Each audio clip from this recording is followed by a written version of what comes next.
আল্লাহর হাবিব সাল্লাল্লাহু আলাইহি ওয়াসাল্লাম মসজিদে নববীতে জুমার খুতবা দিচ্ছেন।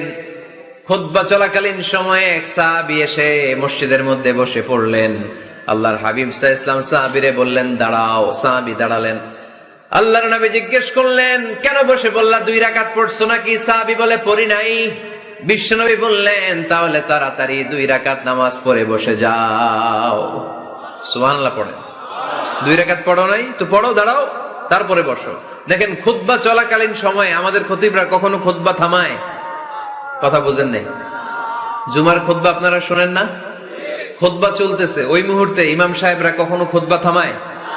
মাঝখানে কোনো ঝামেলা হইলে থামায় না।